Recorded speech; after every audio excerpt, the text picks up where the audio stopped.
안녕하십니까. 신미디어 LBC 소장 임철웅입니다. 오늘은 유현철, 변혜진, 돌싱글즈 3에 대한 이야기를 좀 해볼게요. 유현철 씨의 센터도 가고 딸과 데이트도 같이 하고 이러면서 유현철 씨의 일상을 함께 했죠. 변혜진 씨한테 물어봅니다. 그래서 어땠어? 오빠 일상을 같이 해보니까. 되게 정신없겠구나. 이때 이게 이제 별건 아닌데 되게 정신없겠구나 이 말에 현철 씨가 좋아합니다. 이걸 왜 좋아할까? 그러니까 이 말을 혜진 씨도 약간 칭찬의 의미가 없진 않아요. 근데 현철 씨가 저 말을 칭찬으로 듣는 느낌이 더 커.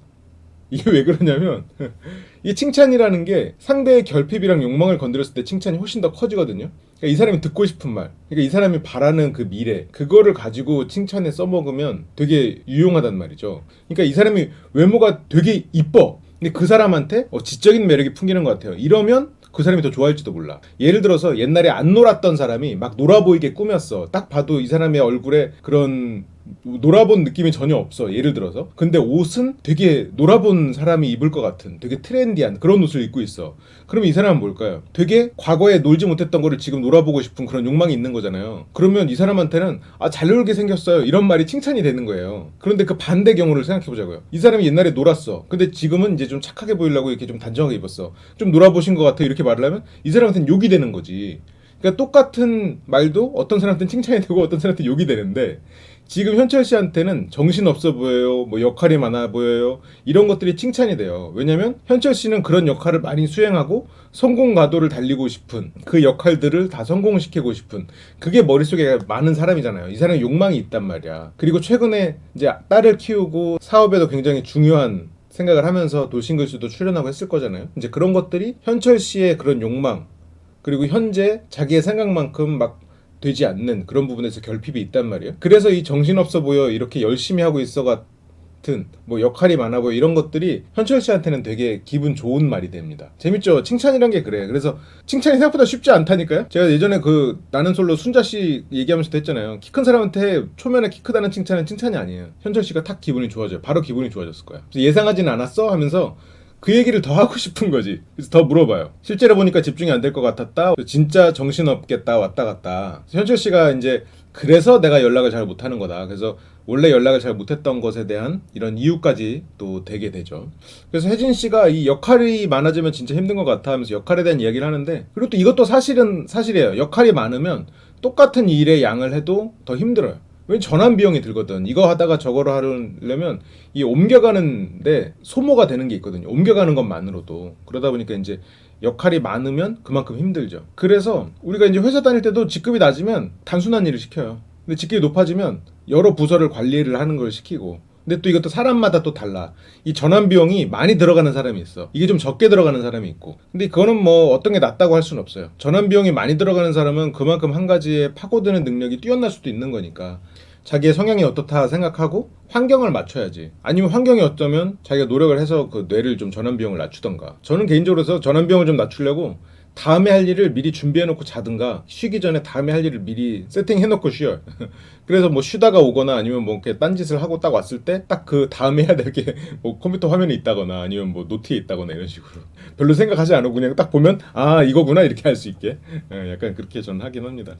그래서 현철 씨는 사업가로서, 아빠로서, 하나가 또 추가된 게 남자 친구로서예요. 이 돌싱글스에서도 현철 씨 제가 처음에 분석해드릴 때 그게 힘들 거다. 이 사람은 그 페르소나가 너무 많고 각각의 페르소나에 이 간극이 크다라는 말씀을 드렸었잖아요. 근데 지금 혜진 씨가 일상으로 들어오면서 그게 되게 힘든 일일 거야. 그러니까 보통 사람이면 재밌다, 이 사람이 위로가 된다, 이런 느낌일 텐데 현철 씨는 여기에도 신경 써야 되는 것. 왜냐면 이 사람은 혜진 씨에게 마음에 있는 걸 우러내서 자연스럽게 대했을 때 문제가 생길 수 있거든. 그러니까 왜냐면 아직 그렇게 마음이 커지지 않은 상태인데 내가 마음 가는 대로 했다가는 이 사람한테 상처를 줄 수 있는 그런 행동이 될 수도 있고, 화면에 보기 안 좋아 보일 수도 있고, 그런 일들이 벌어질 수 있잖아요. 이제 그러다 보니까 이렇게 연애를 일적으로 생각하게 된단 말이야 라는 말을 하는 겁니다. 그러니까 혜진 씨를 좋아하는 마음이 아예 없진 않겠지. 근데 이게 사업과도 연관이 돼 있고, 사업은 내 딸, 내 가족에 대해서도 연관이 있잖아요. 사업이 잘 돼야 뭐 딸도 잘 되는 거니까. 그게 현철 씨 머릿속에 있을 거라고요. 그래서 이 연애를 내가 잘하고 연애 성실한 모습을 보이고 혜진이의 마음을 잡아야 또 좋아 보이고 사업도 잘 되는 거에 영향을 미치고, 그렇게 하면서 이제 이걸 일적으로 생각하고 그러면 어떻게 이 역할을 잘 수행할 수 있을까, 이제 그렇게 생각이 발전이 되는 거라고요. 그러니까 이거를 생각해서 노력하는 일이 돼야 돼. 물론 연애는 노력해야 되는 일이지, 상대에 대해서 잘 모르고 하니까. 근데 그런 노력이 아니라고. 우리가 생각하는 그 노력이 아니라고. 또 하나의 사업을 벌이는 느낌이에요, 지금 현철 씨는. 그리고 또 이 사업에 맞는 내가 사업가로서의 어떤 모습일까를 고민하는 거죠. 근데 사업은 어때요? 연애랑 무슨 차이가 나요? 사업은 이윤을 추구하는 과정에서 효율성을 추구해요. 그리고 이 이윤을 극대화시키기 위해서 다양한 혁신을 한다고. 그게 무슨 말이에요? 목표를 위해서 나를 계속 바꾸고 그렇긴 하지만 어쨌건 효율적이지 않은 다른 곁가지들은 쳐낸다고요. 연애는 안 그래. 연애는 효율을 추구하지 않아. 이 사람의 마음이 최대치로 오르는 그 효율을 추구한다? 그런 건 세상에 없단 말이죠. 그건 왜냐면 그 상대도 모르거든. 그러니까 물론 뭐 비슷한 면이 있지. 연애를 사업처럼 생각했다? 거기에서 파생되는 여러 가지 문제는 생길 수 있다는 거죠. 근데 어쨌건 이거 자체가 잘못이라기보다는 노력을 안 하는 사람보다 낫겠지. 그리고 연애를 일적으로 생각한다는 말은 아직은 마음이 막 불타오르지 않지만 내가 이걸 일이라고 생각하고 성실하게 최선을 다해서 임한다. 그것도 담겨있는 말이라고 봐요. 그런데 연애는 그렇게 하면 시간, 감정 낭비인 것 같아. 저 말은 아까 칭찬을 받고 기분 좋아서 자기 속내가 좀 나오는 거라고 봐요. 혜진 씨를 만나면서 자기가 마음속에 하고 있는 걱정들이 튀어나오고 있는 거가 아닌가. 아까 칭찬받고 좀 기분 좋아서 좋아 죽어야 될 것 같은 게 연애잖아. 그게 없으면 금방 깨지는 것 같아. 그래서 혜진 씨는 거기에 동의를 못하니까 아 그런다? 근데 현철 씨가 거기에 대해서 혜진 씨의 마음을 읽지 못하고 어쨌든 계속 얘기를 하고 있습니다. 뭐 하고자 하는 얘기를 끝내는 건 뭐 나쁘지 않은데 또 혜진 씨가 이런 거에 또 마음이 상하는 사람이긴 하니까 뭐 혜진 씨 같은 분을 만나려면 이런 부분을 조금 민감하게 체크를 해서 반응을 살피는 것도 나쁘진 않았을 것 같긴 한데 권태기나 과도기에서 이겨낼 수 있는 힘이 좀 딸린다. 그러니까 진짜 사랑하고 막 뜨거운 사랑이 아니면 권태기나 그런 걸 이겨내기가 힘들 거다라는 생각을 하는 거죠. 혜진 씨는 이제 반대라고 생각을 하는 거죠. 연애를 미지근하게 하고 살아야 권태기도 없고 그렇게 그게 이제 이혼하면서 바뀐 생각이라고 해요. 현철 씨는 좋아 죽겠는 사람이랑 세게 싸우더라도 그걸 선택할 거고.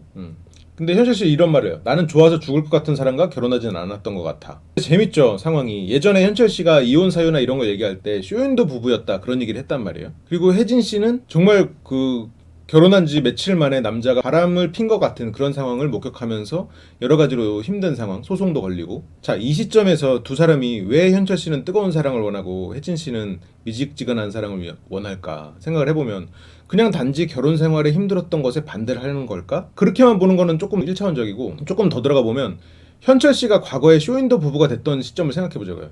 그게 지금과 뭐가 달라? 그게 지금 이 두 사람의 이 모습과 과거의 부부가 쇼윈도였을 때의 모습이 과연 정말로 그렇게 차이가 났을까?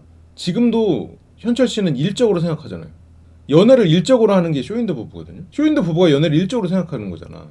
근데 지금도 그렇게 생각을 한다고 아까 했단 말이에요. 지금 두 사람이 과거의 현철 씨의 부부 생활처럼 쇼윈도 부부인 상태는 아니지. 두 사람 사이가 냉랭한데 다른 사람한테 잘 보이고자 아니면 그런 상황은 아니지. 딸 앞에서 좋은 부부 생활처럼 보이자, 가족들한테 보이자. 이제 그건 아니지.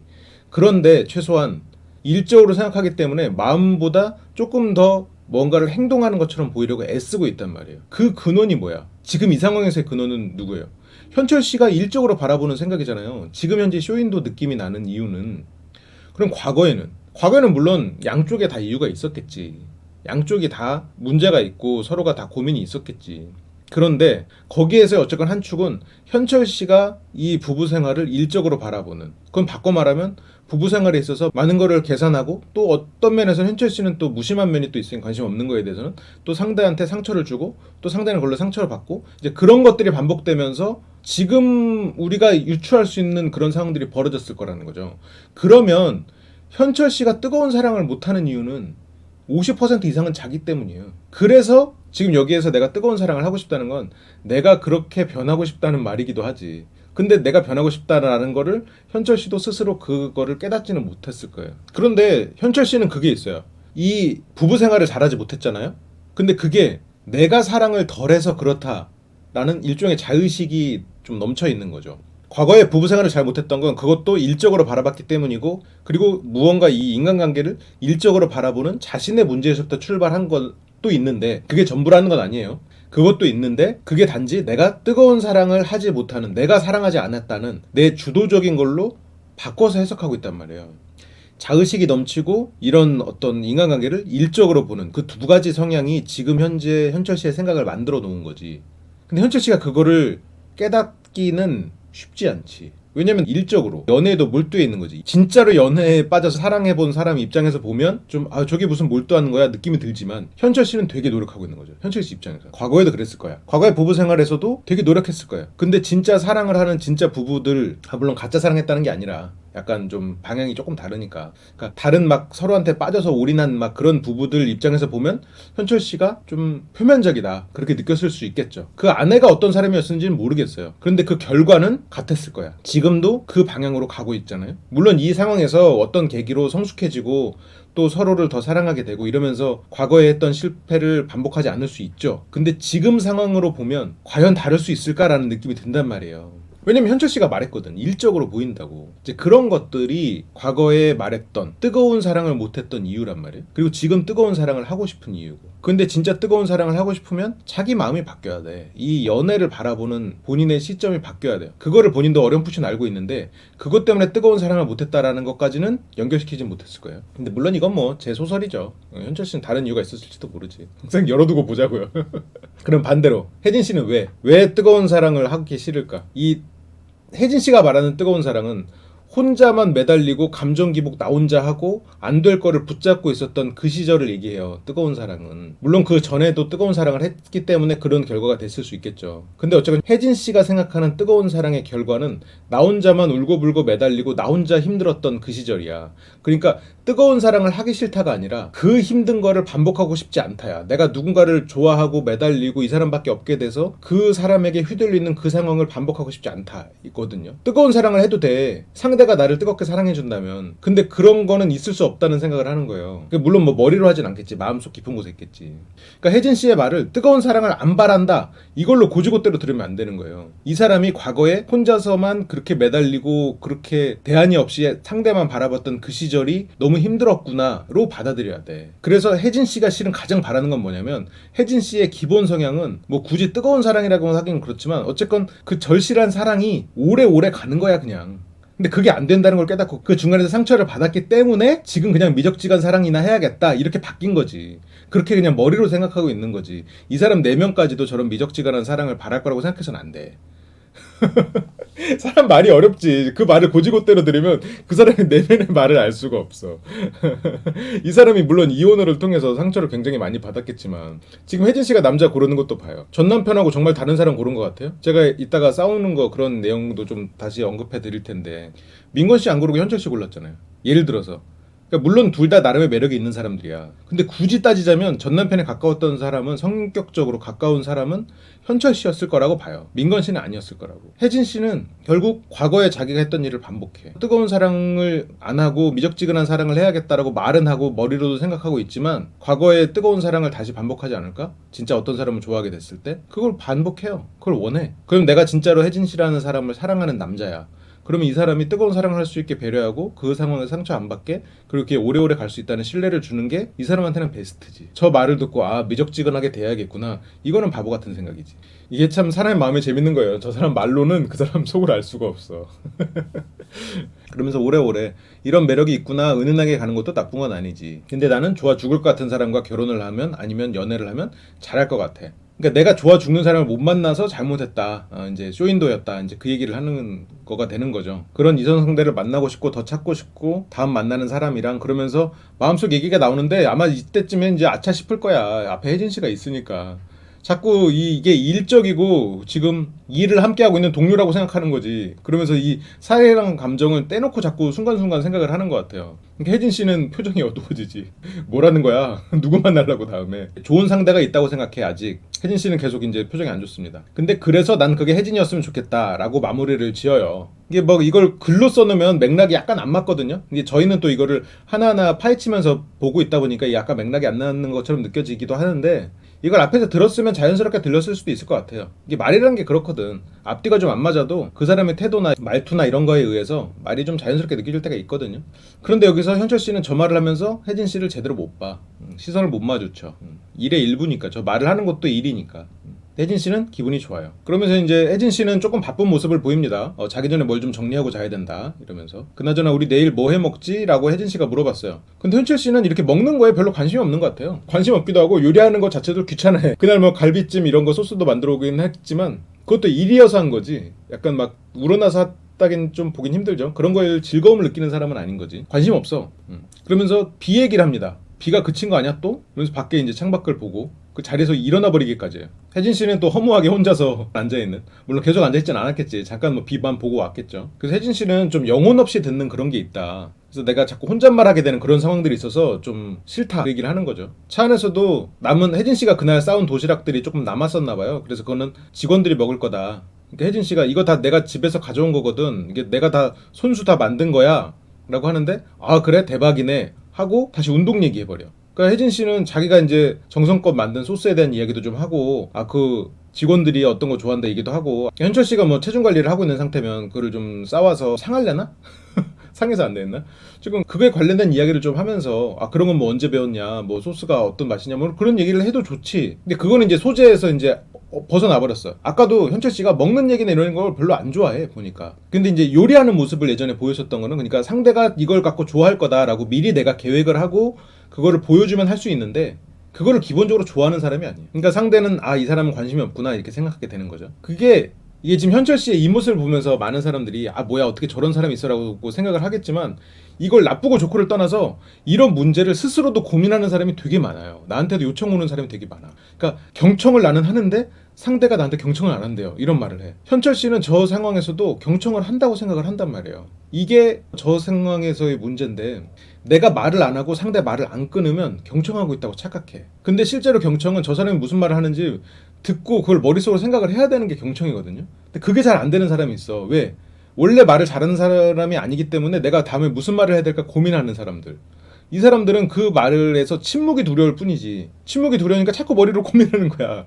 그럼 고민하다가 점점 어떻게 돼? 그 고민에 빠져요. 그럼 상대가 무슨 말인지 안 들려. 그 시점이 와버려요. 근데 물론 현철 씨는 머릿속에 뭐 여러 가지 생각들을 하고 있기 때문에 저렇게 뭐랄까 자기가 관심 없는 분야의 말이 안 들리는 상황일 수도 있지.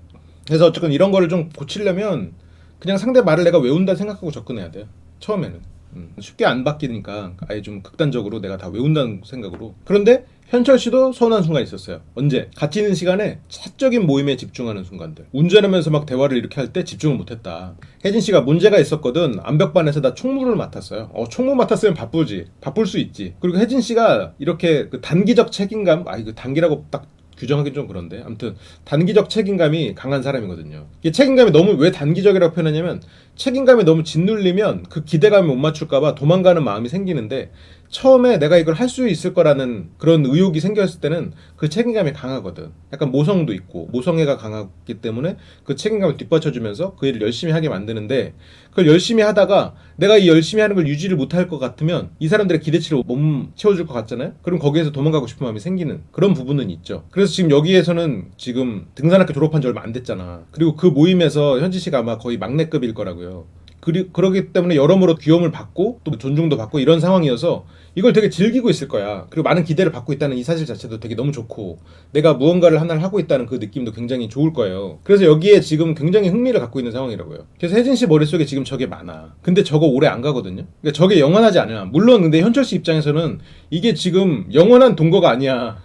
그래서 이 동거 시간에만큼이라도 나를 좀 존중해줬으면 좋겠다라는 생각을 할 수 있죠. 근데 혜진 씨 입장에서도 저 총무가 지금 시작이거든. 저게 뭐 영원하게 하지도 않을 거예요. 혜진 씨가 많이 안 갈 거라고. 저게 물론 제가 너무 단정지어서 말했지만, 그러니까 저거에서 혜진 씨가 느끼기에 너무 힘들어지는 그런 순간까지 저거를 붙잡고 있지는 않을 거예요. 근데 지금 여기에서 물론 혜진 씨가 머리로 계산하는 건 아니에요. 현철 씨랑 있는 시간이 생각보다 재밌지 않아. 즐겁지 않아. 그러면 더 저 암벽 쪽으로 매달리게 되지. 그런데 암벽 저거에서 저 사람들의 요청이나 이런 거 그때그때 다 하게 해주고 나랑 했을 때 시간이 재밌어. 재밌게 해줘. 저거에 부담 안 줘. 그럼 이 사람이 알아서 암벽 슬슬 정리해요. 그런 시점이 온다고. 근데 지금 혜진 씨가 현철 씨랑 만난 데이트는 어땠어요? 힘들었어. 딸이랑 만나는 시간도 굉장히 긴장의 연속이었고, 그리고 그 센터 갔을 때도 물론 운동하는 것 자체는 재밌었을지 모르지만 거기에서 뭐 직원들하고는 이런 상황도 그렇게 맘 편한 상황은 아니거든요. 그러니까 그런 것들 때문에 오히려 여기는 지금 행복한 도피처라고. 지금 이게 반대가 돼야 돼. 반대가 되는 시점을 만들어야 돼. 현철 씨가 그 방향으로 생각을 해야 된다고요. 저게 힘들고 내가 도피처가 되게 해주면 이 사람은 알아서 저걸 정리해요. 왜냐면 이 사람이 애초부터 저런 거 했던 사람이 아니거든.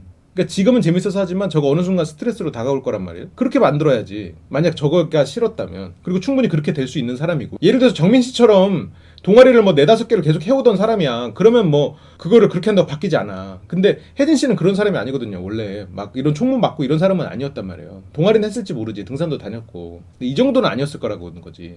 근데 이제 현철 씨는 당장 이게 좀 기분 나쁠 수 있죠. 나랑 지금 주어진 시간이 많지 않은데 저게 집중한다는 거는 뭐 서운할 수 있는 사실이죠. 그리고 혜진 씨가 이제 멀티가 안 되다 보니까 나 오빠 잠깐 나 이거 집중 좀 이러면서 집중하는 그런 장면들. 서로가 대화에서 쌓이는 게 이제 생기는 거죠.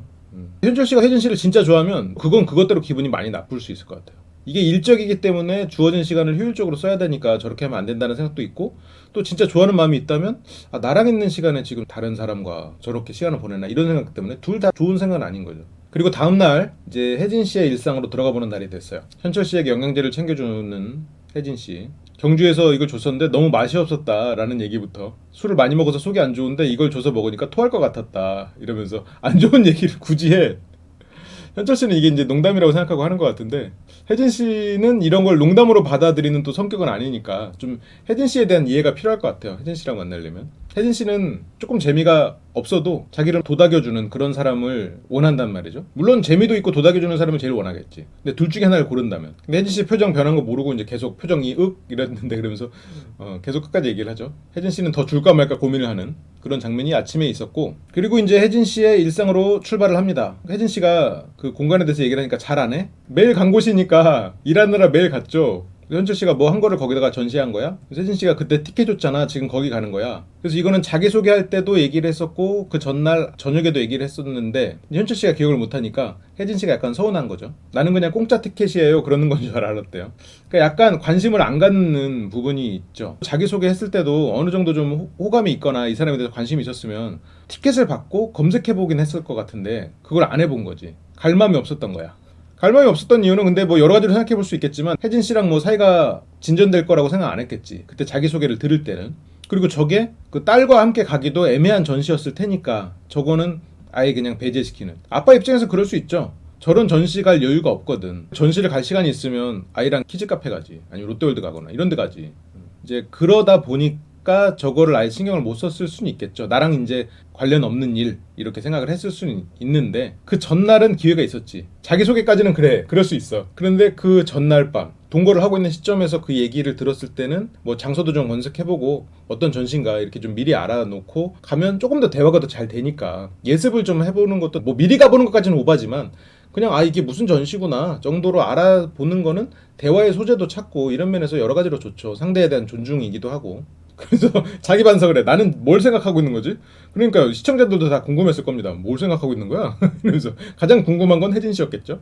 제 일터로 출근하는 겁니다라고 설명해 줬어. 혜진 씨는 이제 이런 걸로 또 마음이 상하죠. 근데 이것도 물론 현철 씨가 저런 사람이구나 아는 입장이라면 저런 걸로 기분 안 상하지. 아 그래 이 사람은 자기 일에만 관심이 있는 사람 이건 뭐 내가 차차 설명해주면 되지 이렇게 생각하고 만나면 만날 수 있어요. 근데 이런 걸로 계속 마음이 상해 버릇하면 현철 씨랑 못 만나지. 계속 쌓이고 쌓이고 쌓이다가 터지는 거지. 그게 아마 전 남편과도 있었던 일이지 않았을까 싶어요. 내 전문 분야가 아니거나 내가 모르는 거는 진짜 모르나 봐 라고.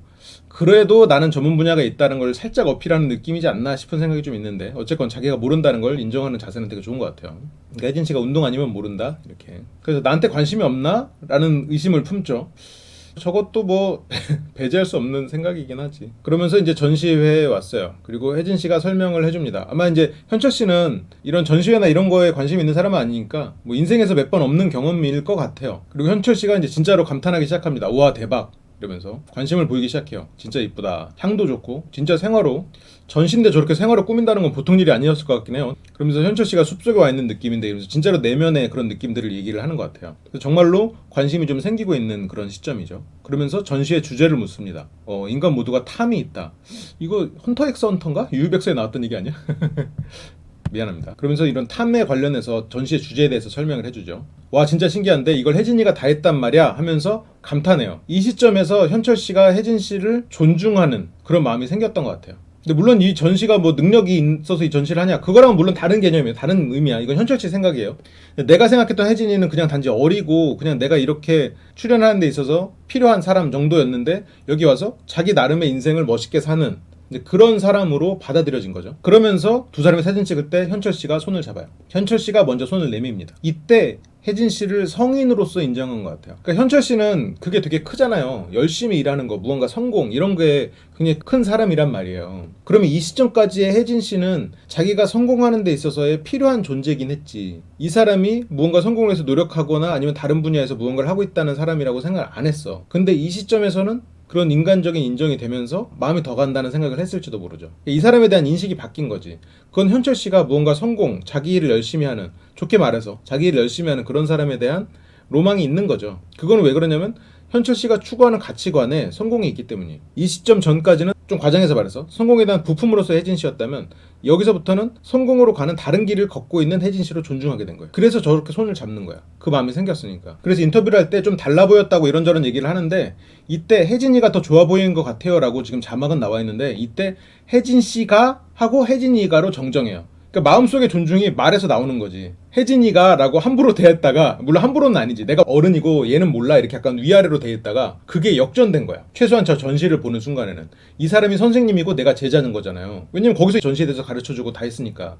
현철 씨가 원래 그런 전시 같은 거를 가끔 다니고 이런 사람이었다면 그래 그러고 대등하게 얘기도 나누고 했겠지만 현철 씨 입장에서는 인생 최초의 전시였을 가능성이 있단 말이에요. 물론 몇 번 갔겠지, 아예 안 간 건 아니겠지만 그런 거를 잘 모르는 사람이고 관심도 없는 사람이야. 그러니까 그거를 설명해주는 혜진 씨가 되게 선생님 같았을 거라고. 그러니까 이 사람이 순간적으로 위로 올라간 거예요, 마음속에서. 그러니까 저걸 말할 때도 혜진이가라고 말을 못해. 그 순간을 떠올릴 때는 혜진 씨가 이러면서 존중하게 되죠. 물론 C는 아랫사람을 높여 부르는 말이긴 하지. 근데 이게 사람의 생각으로는 C라는 걸 붙이는 거는 그 사람을 좀 높여 부르는 거라고 생각을 하잖아요, 무의식적으로. 그 C가 그냥 높임말이라고 생각하는 사람도 많고.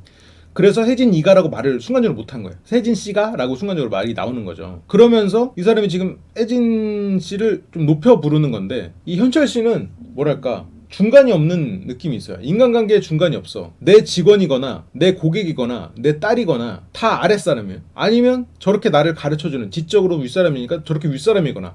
물론 이 윗사람이라는 생각이 유지되진 않을 거예요. 근데 어쨌건 이 순간적으로는 그 위로 보냈어. 이 옆으로 못 와. 옆자리가 없어. 그냥 일직선이야. 이 위로 올려놨어. 젠가 하듯이 밑에 거 빼서 위로 이렇게 올리는 거야. 그랬다가 다시 밑으로 내려가겠지만 어쨌건 그게 옆에 없는 거야. 그래서 혜진 씨라고 이렇게 말하고 정정하는 그런 장면이 나오지 않았나 싶어요. 그리고 동가우스로 돌아갑니다. 손잡고 가. 축하드립니다. 네. 혜진 씨가 손 아무나 잡는 거 아니야 원래? 라는 표현을 하지만 이때는 손 잡는 거에 의미가 있다고 나에게 들려줘 라는 의미죠. 정말로 손 아무나 잡는 거다 라는 얘기를 하고 싶은 게 아니라 나한테 손을 잡은 게 진짜로 의미가 있었고 나를 되게 좋아해서 그러는 거라고 말해주세요 라는 의미죠. 괄호 열고 괄호 닫고. 근데 현철 씨는 관심이 많은 상태가 됐으니까 손 주면 다 준 거다 이런 식으로 그 말에 또 응대를 해주는 거죠. 혜진 씨가 좋아합니다. 원했던 말이 나왔어. 그러면서 또 등산 그 모임에서 연락이 왔나 봐요. 연락 못하게 할 거야 이러면서 투정을 부립니다. 혜진 씨가 그 연락을 좀 안 해요. 그 자리에서 바로 하진 않아. 현철 씨한테 좀 집중해주죠. 현철 씨가 물어봐요. 우리 둘이 연애를 하게 됐어. 너무 바쁜 거야. 다른 모임 같은 일로. 그러면 어떻게 할 거야? 조절을 할 거야? 근데 이거 둘이 연애하는 줄 알았는데 아니었구나. 아직 연애한다는 마음은 없는 거죠, 현철 씨한테. 근데 여기서 조절이라고 물어봐요. 조절을 할 거야? 혜진 씨는 그래야지. 근데 그럴 정도로 상대가 좋아야지 조절을 하는 거잖아. 근데 여기서 저기 조절이라는 표현을 써버리니까 이게 되게 모호해져 버렸는데 현철 씨는 마음속에 그 모임 가지 말란 얘기거든요. 조절이 그 일상에서 그 등산 모임을 안 가도록 조절하고 자기 남자친구와 그리고 더 나아가서는 딸과 많은 시간을 보내는 방향으로 일상을 조절한다는데 혜진 씨는 그 등산 모임을 조금 덜 가고 연락을 좀 덜 하거나 아니면 어떤 시간대에만 한다거나 이런 식으로 조절한다로 지금 받아들이고 있거든요. 물론 뭐 혜진 씨가 받아들이는 게 맞지만 지금 여기에서 조절은 예를 들어서 내가 10시간 하다가 9시간 하는 것도 조절이란 말이에요. 그게 혜진 씨 생각이야. 근데 현철 씨 생각은 10시간 하다가 1시간 하는 정도가 조절이지 안 하면 더 좋고. 그러니까 이렇게 물론 이 두 사람이 그렇게까지 관계가 되진 않을 수 있지만 나중에 그런 것 때문에 싸움 난다고요. 야, 너 그때 조절한다는 거 왜 안 해? 근데 그때 이것도 조절이라는 단어로 번복하지도 않아. 너 그때 등산 안 다닌다고 했다가 왜 이런 식으로 계속 똑같이 해? 이러면 내가 언제 안 다닌다고 했어? 너 그때 안 다닌다고 했잖아 연애하면. 이렇게 된다니까요. 이렇게 기억이 돼 사람이. 그러니까 이거를 굳이 뭔가 정리를 할 거면 좀 명확하게 얘기를 해두는 것도 나쁘진 않고 뭐 지금 명확하게 정리한다고 나중에 그런 게 되지도 않을 거니까 굳이 뭐 안 하고 이 사람을 조금 지켜보다가 뭔가 정말로 나랑 해야 될 때 내가 진짜로 서운한 일이 생겼을 때 그때 그걸 가지고 좀 어떤 식으로 조절해보자 얘기를 하는 게 더 나았을 수도 있지. 물론 이건 방송이니까 뭐 지금 얘기해야 되니까 어쩔 수 없었을 수 있겠죠. 근데 저 조절이란 말부터 벌써 모호하니까 서로가 분쟁의 씨앗이 될 수 있어. 혜진 씨가 어느 정도 정리를 해놓고 해야 되지 않을까? 그러니까 여기서 정리는 뭐 총무 역할을 넘기는 정도일 수 있지. 지금 생각으로는 총무 역할을 넘기고 등산 모임에 가고 그냥 참여한다 이런 정도. 그런 정도의 정리를 생각하는데, 그러니까 정리를 안 하면 연애를 안 한다. 현철 씨가 맞네 맞아. 그러는데 현철 씨가 정리라는 단어가 꽂혔을 거예요. 정리는 뭐야? 안 한다는 뜻으로 들리거든. 현철 씨는 지금 안 한다는 뜻이군요가 돼버렸어요. 혜진 씨는 그냥 이렇게 물건을 버리는 게 아니잖아. 혜진 씨가 생각했을 때 정리는 이렇게 차곡차곡 잘 쌓아서 다른데 피해 안 가게 이렇게 정리한다는 뜻이고, 현철 씨는 어떤 것을 정리한다. 내가 이번에 사업 정리했어. 그럼 사업 안 하는 거잖아. 그렇게 지금 다르게 받아들였다고요. 이건 애매한 거지. 서로 정리라는 단어를 애매하게 쓴 거지. 그러면서 이제 현철 씨는 기분이 좋아졌죠. 똑순이구만 이렇게 하면서 거리가 좁혀진 건 맞는 것 같은데, 다른 의미로 서로가 해석을 하는 순간 이제 나중에 문제가 되지. 왜냐면 다르게 기억이 되거든. 현철 씨는 너 그때 모임 안 한다고 했잖아 이렇게 되는 거고, 혜진 씨는 내가 언제 안 한다고 했어 이렇게 되는 거고, 서로 거짓말하는 사람으로 이해해버려요. 그때그때 말 바뀌는 사람으로 이해하면서 싸움이 난다고. 너무 답답하지. 그 상황을 녹화해둔 게 아니니까. 이 사람들이 한번 녹화해놨지만 녹화해놓고 보면 그때 이 단어를 우리가 이렇게 다르게 이해했구나 이게 되는데, 일상에서 그런 게 어떻게 돼. 녹음이나 녹화 안 해놓잖아 일상을. 그러니까 머리로는 저 단어를 받아들일 때 내가 편한 단어로 다시 해석해서 내가 머릿속에 기억한다고요. 정리라는 단어도 지금 두 사람이 다르게 기억할 거예요. 이제 그런 것들이죠. 그러면서 집에 와서도 일을 하고 있는 혜진 씨에게 계란을 만들어서 붙여줍니다. 요리에 되게 관심 없는 사람인데 저렇게 앞치마도 하고 하는 모습을 또 보이죠. 그리고 혜진 씨가 좋아하는 노래를 듣고 같이 맥주를 마시는 그렇게 여유로운 오후 시간인 것 같아요. 그러면서 현철 씨한테 나는 어떤 모습이었냐, 나 일하는 걸 보니까 어땠냐. 현철 씨는 이제 예상했던 모습이었다. 부지런하고 야무지고. 그런데 현철 씨가 혜진 씨를 부지런하고 야무지게 봤을까? 그거는 모르겠어요. 부지런하기까지는 모르겠는데 야무지다고 생각했던 건 아닌 것 같은데, 뭐 그런 모습을 보면서 좀 더 좋게 봤을 것 같다는 느낌은 좀 들거든요. 근데 이건 뭐 근거가 너무 부족해서 막 그렇다고 말하기는 어려워. 이 주제가 나옵니다. 오빠는 사람 볼 때 뭐 봐? 얼굴 본다고 그런 말을 하고 이제 웃습니다. 그러면서 꺼내는 이야기가 혹시 그게 중요해? 다 성인인데 그 부분에 대해서는 함구하면서 가는 거 아니야? 그것도 되게 중요한 부분인데, 그러면서 이제 성적인 이야기를 꺼내는 거죠.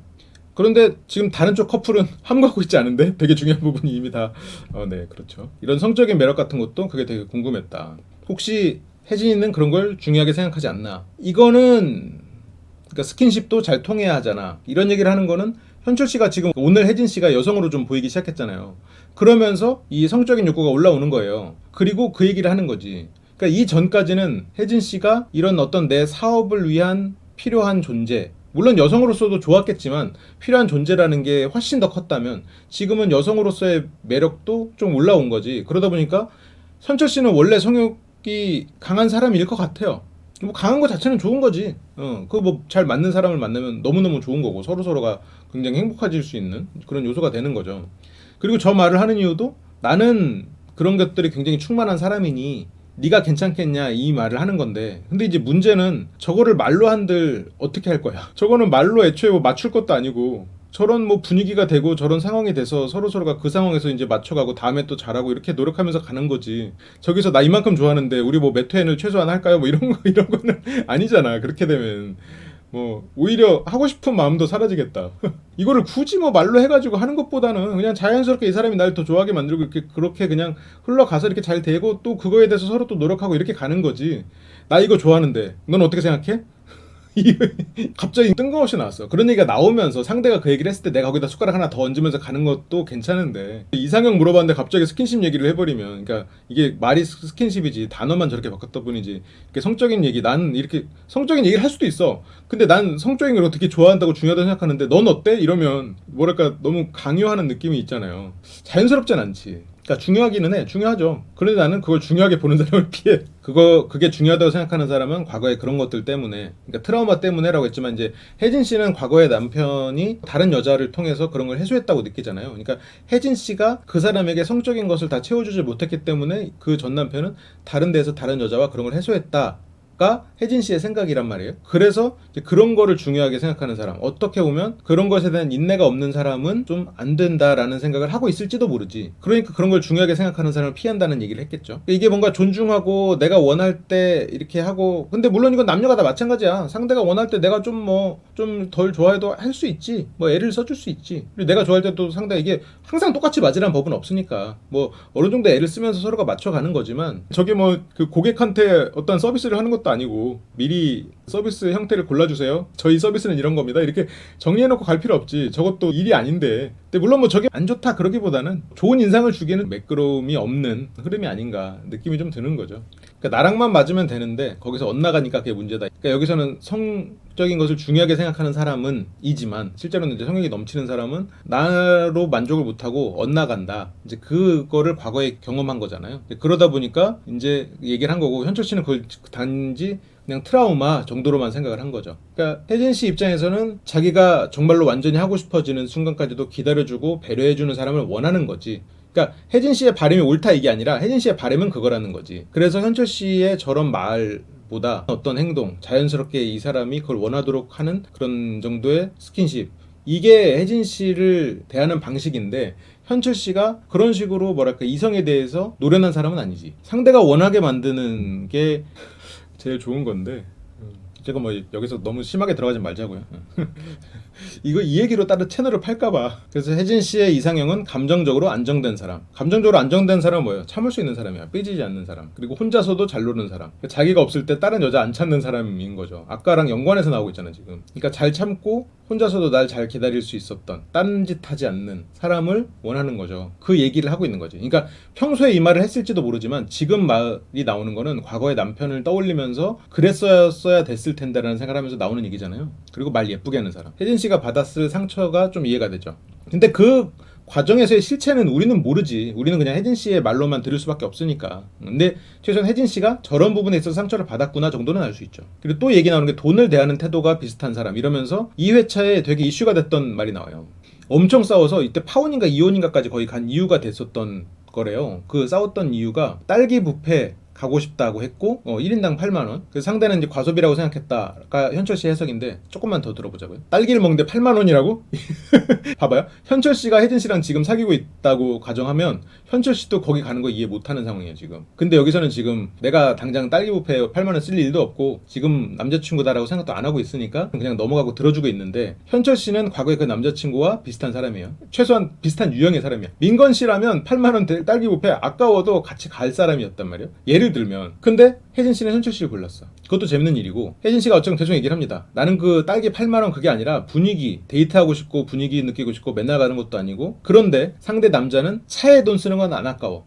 멀쩡한 휠 바꿔. 근데 그게 200만 원 넘어간대. 근데 나는 그거에 대해서 터치를 한 적이 없는데 그래서 소비의 가치관이 달라서 트러블이 생겼다. 딸기 뷔페 때문에 파혼을 했었어. 근데 물론 이게 다시 봉합돼서 결혼했다가 이혼을 한 거지만 자 이걸 다시 돌아가 보자고. 소비의 가치관이 달랐던 걸까? 그렇게 해석할 수도 있죠. 그런데 그 남자친구 입장에서도 생각해보고 그 시절 혜진 씨 입장에서도 생각을 해보면 그 남자친구가 혜진 씨가 딸기 뷔페 얘기를 했을 때 그 남자친구는 혜진 씨가 보여준 이런 성향들을 봤을 때 혜진 씨가 또 남 따라서 뭐 하는구나. 그러니까 혜진 씨가 뭔가 자기 주관이 뚜렷하지 않고 그냥 자기 일을 하더라도 뭐랄까 그냥 끌려가는 이런 모습이 싫었을 수도 있어요. 그래서 그 당시에 정확히 이 시점 모르겠는데 이때 딸기 뷔페가 인스타에 엄청 핫하고 그냥 누구나 가서 인스타에 올려야 되는 사진처럼 예를 들어서 그렇게 홍보가 됐었고 남자친구가 봤을 때 얘가 원래 딸기를 좋아하는 애도 아니고 그런 딸기 뷔페에 관심도 없었는데 인스타로 보고 남들 하니까 그냥 따라하고 싶은구나 라고 오해했을지도 모르지. 그게 그 남자의 생각이었을지도 몰라요. 원래 내가 혜진이의 싫어하는 그런 부분들이 있는데 그 부분들이 드러나서 이 남자는 실망을 했고 그것 때문에 화가 났을 가능성이 있고 그것 때문에 혜진이를 이해를 못했을 가능성이 있거든요. 그럼 혜진 씨는 바꿔서 혜진 씨는 그 남자한테 뭐가 서운했을까? 이 사람 인생에 내가 우선순위가 아니라는 게 가장 화가 났을지도 몰라. 가장 서운함이 쌓여왔던 상황일 수도 있어요. 왜? 당장 나한테는 관심 별로 없으면서 차 가지고는 뭐 차 모임도 가고 차도 바꾸고 막 그러면서 이 사람은 내가 우선순위가 아닌 거야. 그러니까 차를 바꾸기 위해서는 어떻게 해야 돼요? 차에 돈을 쓰기 위해서는 사업을 열심히 했어야겠지. 그러니까 일을 열심히 해야겠지. 굉장히 자기 일상에 충실한 사람이었을 거라고요. 마치 지금 현철 씨처럼 자기 일상에 최선을 다했을 거라고. 그런 거에 돈을 채우기 위해서 그냥 놀고 먹다가 차 바꾸고 이런 한량은 아니었을 거란 말이에요. 그러면 혜진 씨 입장에서는 나한테 시간을 이 사람이 너무 못 쓴다고 생각이 든 거야. 그러면서 가끔 만나는 것도 자주 못 만나고 그러니까 가끔 만날 때 한번 분위기 한번 내보자 했는데 이 사람은 우선순위가 내가 아닌 거지. 그래서 혜진 씨는 화가 났을 거고. 그러니까 혜진 씨가 화가 난 이유는 이 사람이 나를 우선순위 여기지 않는다고. 그 남자가 화가 났던 건 혜진이 얘는 자기 주관이 너무 없는 애다. 여기에서 실망하고 거기에서 지금 두 사람이 트러블이 생겼는데 이게 그냥 돈 쓰는 걸로만 가버리니까 그게 풀리지가 않는 거지. 그리고 물론 여기에서는 드러나지 않는 것들이 있어서 이 소비의 가치가 어떻게 다른지를 잘 모르겠어. 그 딸기호패를 누구 돈으로 갔냐도 중요하잖아요. 그리고 그 당시에 둘이 얼마를 벌고 있었느냐, 현실적인 상황들 이런 것들도 물론 연관이 있지. 근데 우리는 알 수 없어. 그렇기 때문에 거기에 대해서는 더 언급하기는 어렵지만 최소한 그 상황에서의 싸움은 단지 소비의 문제가 아니라는 거죠. 두 사람은 서로에게 실망했고 서운했던 게 쌓여왔고 그게 이제 방금 제가 말한 그런 포인트지 않았나. 이제 그렇게 이제 유추를 해보는 거지. 뭐 이거는 뭐 그 전 남편을 불러다가 물어볼 수도 없는 거잖아요. 그러니까 이제 이 정도로 유출을 해보는 거죠. 근데 지금 혜진 씨가 현철 씨와 이렇게 지내는 이런 모습을 보면 아 그런 모습이었겠구나. 그리고 그런 모습은 만약 현철 씨랑 결혼해서 살면 또 반복될 거예요. 현철 씨는 그런 거 이해 못 하거든. 나는 이렇게 열심히 일하는데 예를 들어서 현철 씨가 자동차가 아니어도 딸과 관련된 뭐 옷이라던가 아니면 센터를 꾸미는 어떤 거 불필요하다고 보이는 안 해도 될 것 같은 현철 씨가 하지만 어떻게든 인생을 갈아 넣은 그런 부분이 있는 것들을 돈을 아끼지 않고 막 쓴다고 봐봐요. 안 써도 될 돈으로 보여. 안 써도 될 돈일 수도 있고. 그런데 혜진 씨가 딸기뷔페 가져가면 현철 씨가 갈까? 지금은 가지.